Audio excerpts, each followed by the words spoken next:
بسم اللہ الرحمن الرحیم۔ سلطان مسعود کا ترکمانیوں پر حملہ۔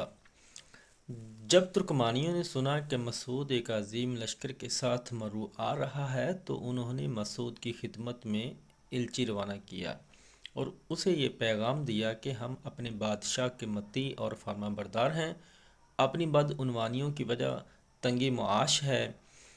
اگر بادشاہ اپنی عنایت سے ہمیں معاش کے لیے مدد فرما دیں اور ہمیں جاگیر مرحمت ہو جائے کہ جس سے ہمارے چپایوں اور اہل و عیال کی کفالت ہو سکے تو ہم سب خدمت میں حاضر ہو کر اپنی گزشتہ بدعمالیوں کی معافی کے طلبگار ہوں گے اور آئندہ کے لیے ان بد کرداریوں سے توبہ کر لیں گے۔ مسعود نے ترکمانیوں کی اس درخواست کو قبول کیا اور اپنا قاصد ترکمانیوں کے سردار پیگو کے پاس بھیجا تاکہ ترکمانی اپنے اس قول و اقرار کی کوئی ضمانت دے کر آئندہ کے لیے اپنی نیک چلنی کا وعدہ کریں۔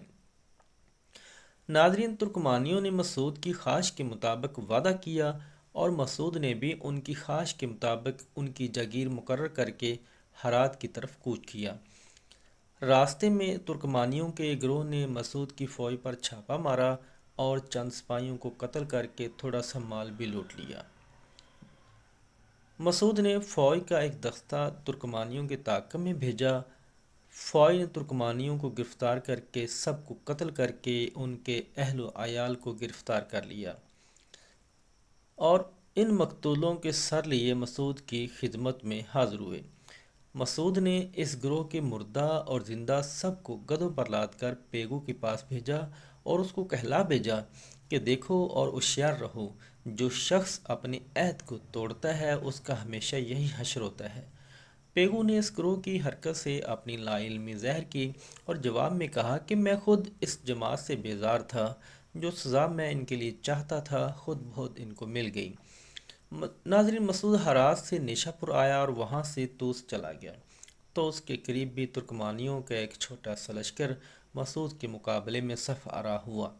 مسعود نے ان ترکمانیوں کو بھی طے کیا اور توس کے شہر میں داخل ہوا۔ حصار کی فتح کے بعد مسعود نے وہاں کے باشندوں کو بھی قتل کیا اور پھر نیشا پور کی طرف پلٹا۔ مسعود نے سردی کا موسم نیشا پور میں ہی گزارا۔ ناظرین، 430 ہجری کے موسم بہار میں تغرل بیگ کی سرکوبی کے لیے باد آورد کی طرف روانہ ہوا۔ تغرل کو جب مسعود کے آنے کی خبر ہوئی تو وہ خوف زدہ ہو کر تزن کی طرف بھاگا۔ تغرل کے بھاگنے کی خبر سن کر مسعود نے راستہ ہی سے اپنی باغ موڑی اور مہتہ سے ہوتا ہوا سرخس کی طرف چلا گیا۔ مہتہ میں مسعود کو یہ معلوم ہوا کہ یہاں کی رعایا خراج ادا کرنے سے انکاری ہے۔